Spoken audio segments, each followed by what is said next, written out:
What's up, dudes? Whoa, HW. It's a beautiful morning over in Nashville. I'm playing this Gold Squire, doing a fill.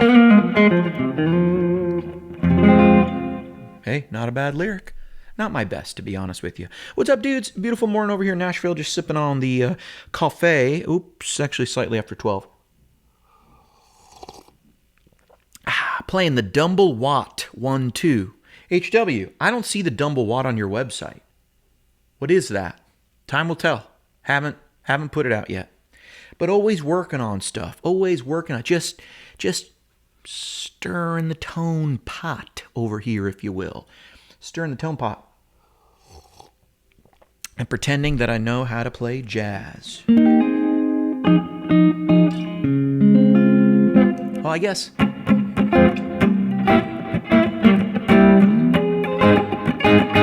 That's a little funk. Funk you, bro. Let's hope it picked up the N, or this thing's gonna get. Anyway, man, a little funk for you.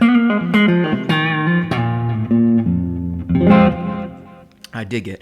Dude, you saw the title of the video. I'm noticing something online. I've been noticing over the last couple of years, and I think it's a trend that has us headed in the right direction. It's what boomers get wrong and Gen Z gets so right. And the millennials are right there in the middle and probably just the worst. I might come from the worst generation that's ever been. I didn't used to think that, but some of y'all just need to shutty on the internet. You're whining too much. Anyway, let's get into it.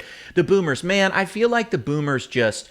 Really, I feel like in 2020, all the gear prices went crazy, especially the vintage stuff.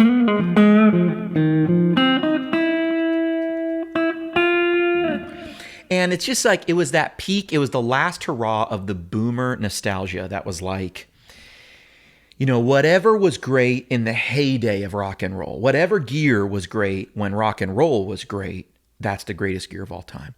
And I just really think it hasn't really turned out that way. I think in a lot of ways you look at recording, and even though there's some gems from those years, you know, microphones and some preamps and stuff, everyone agrees we were not recording bands in the highest fidelity way, the best way. Maybe vinyl you really are into, but, you know, obviously we've made huge advances. There's a ton of great stuff on the market, and it's all just come down in price. And so... I think the thing that boomers really got wrong was I think a lot of what's existed in the guitar world when the boomers are sort of in charge, before millennials, before Gen Z. We'll get to millennials in a second, but Gen Z gets this completely right. Boomers, I think a lot of times, overall people were just a little bit afraid. I shouldn't say afraid. They were kind of judgmental. They were judgmental about the gear. And there was always some gear that rose above, the Arion Chorus, right? Cheap gear that became great. And things like this, like... you know, and of course there was this stuff, but once something got christened, like once that, you know, that TS9, that TS808's better, you know what I mean? And it's just like, I don't know, is it? We don't know. It's just this kind of thing where if it was first and it was old and that's where it was, and it's this attitude right here. If it was good enough for Jimmy Page, it's good enough for me. And I think what happens is you forget to ask yourself, well, what would Jimmy Page play today? Because what I notice about the artists that have lasting stay power, and I'm not saying like Jimmy Page is irrelevant or something or whatever, but Led Zeppelin obviously breaks up, right? And so Page doesn't go join another band. He doesn't go do another thing. You see this also with like bands like Journey, right? It's like they continued with a new singer. They're not really trying to reinvent the sound. It's Neil Schon is going to play what he was playing back then, but even he, moved forward with his gear. Lifeson moved forward with his gear. The guys who stayed on the road touring from those years, they have moved forward completely. Clapton's a really good example. Clapton can play whatever he wants, and he went through eras of gear as his songwriting and as he changed and as his songwriting changed, as the music changed. And I think there's people like Hendrix who and Stevie who we lost at a too young age, and we never saw what would have happened. And some people age gracefully and some people don't. Herbie Hancock looked really rough when he went through that funkadelic phase. I'm just saying it, right? And good thing Stevie Wonder kept the black suit and sitting at the piano, because he was all in that stuff. And luckily, his stylist, I think because Stevie couldn't see and he couldn't jump around and everything, it was always big sound, understated appearance, right? And I think with Stevie Wonder, that has served him well, because that man has, all through the years, you can look at any Stevie Wonder performance you want, and even at his loudest, wildest, it still looks awesome and just hip. And you go look up Herbie Hancock and you're like, bro, what did they have you doing and wearing? But a legend in his own right? So, it's that nostalgia thing. It's that it's good enough. It's that, I just plug right into a twin on 10 with a Telecaster, and I can play Judas Priest with it. And it's like, no, you can't, bro. No, you can't. Yeah, I can. Listen. And it's just like, whoa, And, it's like, bro, just blew his New Balances off, and it's all that sort of thing. And then, other generations might be like, I don't know, like, how come you only play that old amp? This one's got more channels. And it's like, who needs more channels? It was good enough for Jimmy, It's like, we know, man. I know. We know you feel that way. You've been saying it. You've been saying it since I was like a baby. I've been hearing it. Going over to the gear page, just going like, hey, this new M9 is awesome. It's like, the M9, now those choruses sound like nothing, man. You got to get yourself a real B3. In my day, we had to finance our B3s with our mortgage at 15%. Here we go. I used to carry my Hammond organ and my Fender Quad Reverb uphill both ways to the gig. And we didn't even need a microphone. The singer just yelled over my amp on 10. It's like, okay, bro. It's always that, man. It's always rock and roll is dead. Rock and the horses behind. It's always, but hey, that's all right. But then I noticed Gen Z, they've really been cured of this. And I want to talk about millennials in a minute. But Gen Z, I heard John Mayer say it this way, and I really think this is the breath of fresh air that is Gen Z. I don't know if you guys know, on TikTok, there's been all these old songs blown up. And you might look at Gen Z at first and you might go, oh, there's a bunch of retro stuff, right? Like, so a lot of Gen Z fashion really borrows from like the early aughts, right? Like you see dudes now dressing like they're in NSYNC or Backstreet Boys, right? And it's like, whoa, we did that. It's like the millennials, like my age, right? Like mid-30s, approaching 40 are like, oh yeah, I was in junior high and that was how we were dressing. Oh yeah, I was in high school and that's how we were dressing. And so there's that retro thing, but you gotta look closer at what Gen Z is actually all about. I think because Gen Z has come up in a time when everyone's outraged, right? Like if you look at politics, have you noticed that everything's the biggest deal in the world the past 15 years? Like nothing's a minor deal. No one's like, well, this is probably the wrong policy and we'll probably have to correct it in the future. And I think it's really sad that we're going to get this wrong. No, everything is existential crisis. Everything. The world's ending, in 5 different ways. A little girl is telling us about it. An old man is telling us about it. The UN is telling us about it. Some doctor is telling us about it. It's always just everything is ending the world. Someone's always about to start a nuclear war. There's always some bad man. It's like Xi Jinping, and then it's Putin, and it's the Rocket Man. What's his name? Kim Jong Un. I can't. Who can keep track? You know what I mean? I'm over here trying to figure out. Like why we're using we're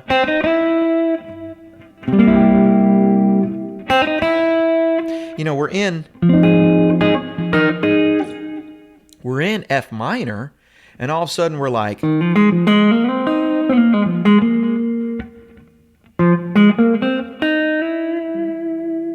know what I'm saying? It's that.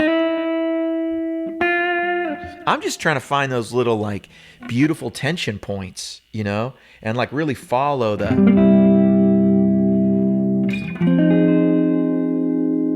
I'm just trying to follow that, the.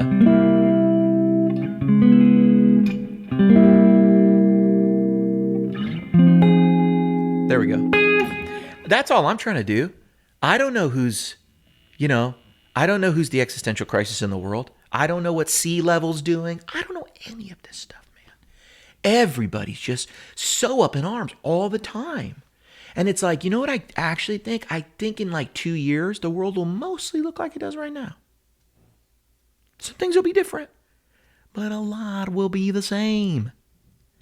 And so I think Gen Z has come up in this time where it's like the millennials and the boomers acted like everything was a big deal for something. Like they're just like, they don't have any like reverence or fear for anything anymore. Literally, we were like, oh my gosh, there's an influenza-like virus that could kill the entire world. And Gen Z was like, okay, watch this dance. And it's like, that's how they grew up. And so what's interesting to me is as they've gotten older and I watch them, they approach gear the same way. There's no holy grail of gear to them. I mean, I think they're into it a little bit. Whereas the millennials, I think we picked up the exact wrong thing. Millennials are the least creative people I've ever met, actually. I really do believe this. Like there's this thing out there, like of course there's creative people in every generation. I'm not saying that. But as a whole, I look at your average guitar player. I'm just gonna talk a little shit for a minute here. I look at your average guitar player. So excuse me, I'm not like trying to pick on anybody in particular. I'm not picking on any specific YouTube channel. Someone's gonna say, you just said the SHIT word, your hat, you're confusing me. What do you mean? Sorry, I didn't mean to say that. It kind of slipped, but it's just a little phrase like talking, trash or something, There's this thing out there that I really dislike. I call it like the millennial pedalboard, especially like the worship millennial pedalboard.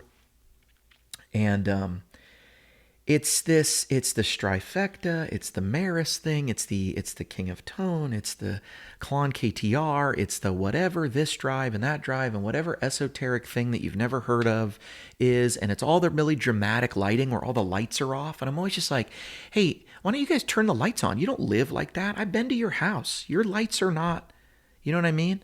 I'm not talking about any specific. Someone's going to say I'm talking about what Roosh tutorials. I'm not. Brian's lighting looks really good. But there is, I noticed just in our generation, there's this thing where it's like this over dramatic. It's the same. Do you see what I'm saying? It's the same thing.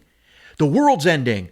Every pedal demo has to look like a cinematic Michael Bay masterpiece. And I'm just like, nah, bro, I'm kind of sick of all this like accent light. You come to my house, this room is lit this way, whether I'm facing this way or whether I'm over there. Like, I literally have a light that shoots on a wall over here and bounces down. And then I've got a little tiny spot. I literally go click, click, let's go,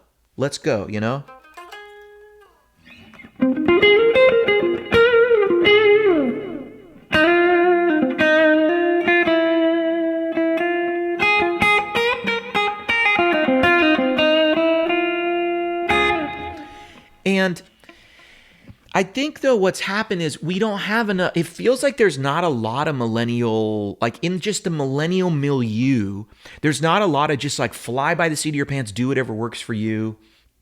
If you want to see this, just go on Instagram and watch all the mid-30s guitar players that have the exact same pedal board and some like Telly-esque guitar or a Gretsch. And it's just like, yeah, they're nailing this very specific like worship genre tone that kind of sounds like the record, but it's actually morphed into a more exaggerated version of what I hear on the record. And sometimes it slaps.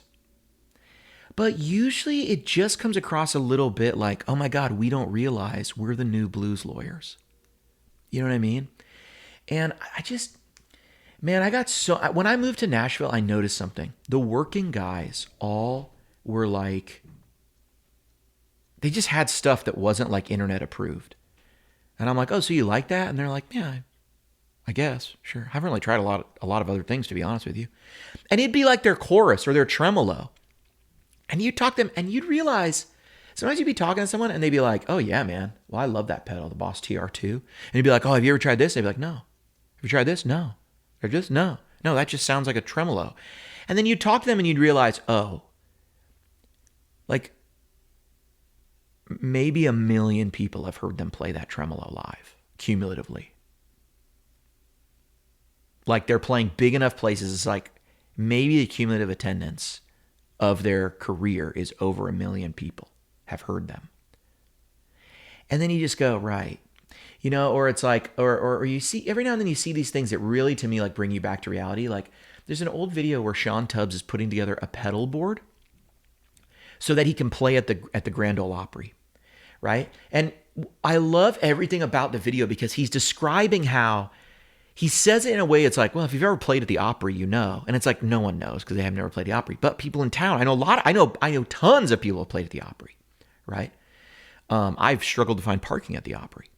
Anyway, but he's putting together a small pedal board because it's a small stage. It's like a small stage. They don't have a lot of room. It's not that luxurious, but it's like famous, you know? And he might have even been playing like the Ryman. They were doing the Opry night at the Ryman, which is the original Opry. I think the big Opry has a lot, is a lot bigger and stuff. But anyway, and at one point he even puts his delay after his reverb. And he's like kind of explaining like, for this gig, I just did this. And it's like, but the gear page told me that's wrong. The gear page told me. And so I think millennials, I watch all these guys on Instagram and I don't know, man, I'm just so bored.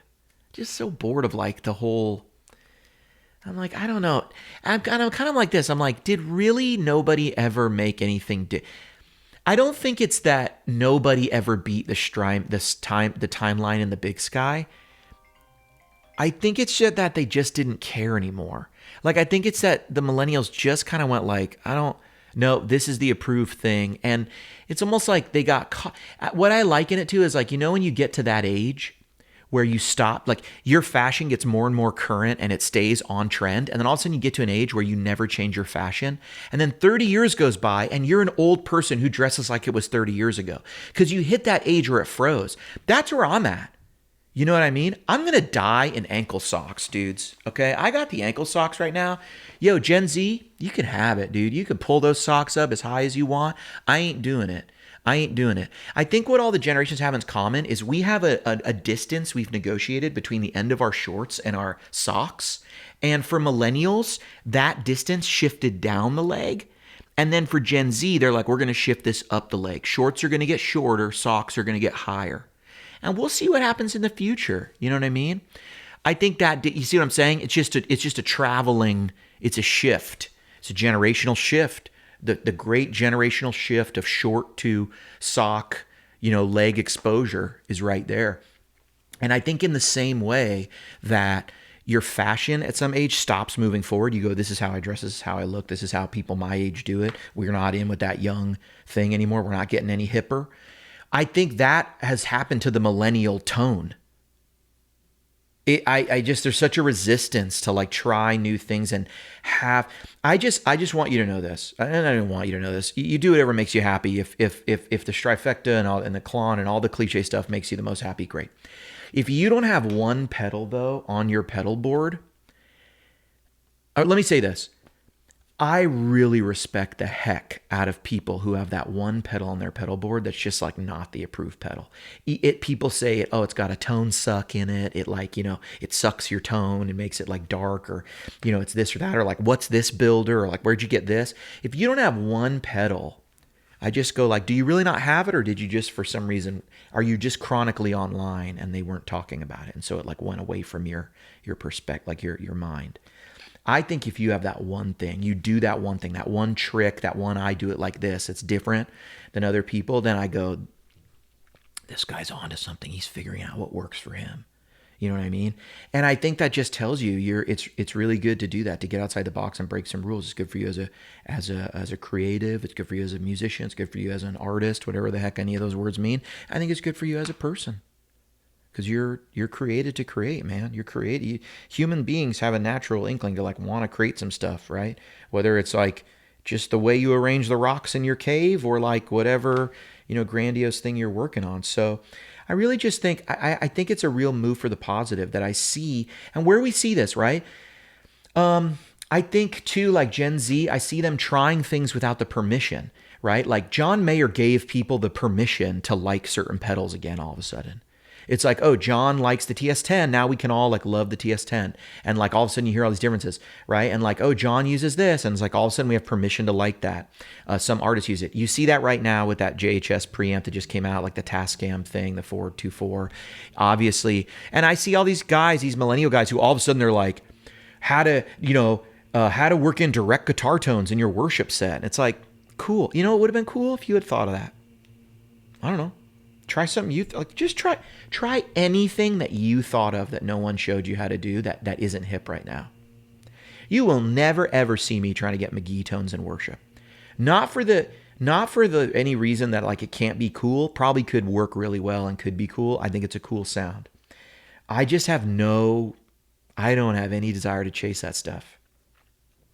Because it just feels like a big fad to me.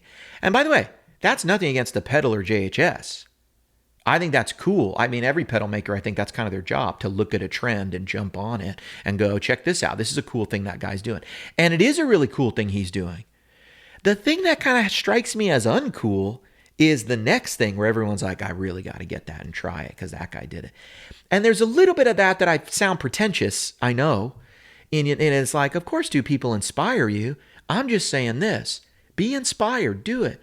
But go... Dude, let me give you some medicine. Go on Reverb and buy some trash pedal that you don't know. This made in Japan, ACH1 Aria Chorus for real cheap. Maybe it's mega awesome. Maybe it's mega awesome, dudes. Like, for real. Maybe it's incredible. You won't know until you try. And that's all I'm saying. Just get in there and do your thing, man. Dude, I got this great video on the channel. You should go find it. It's these two pedals together. Harmonic trem and oil can delay from JHS. And I started treating them like they were one pedal and only turning them on together and finding settings that work together. And it created some of the most cool effects I've ever really heard.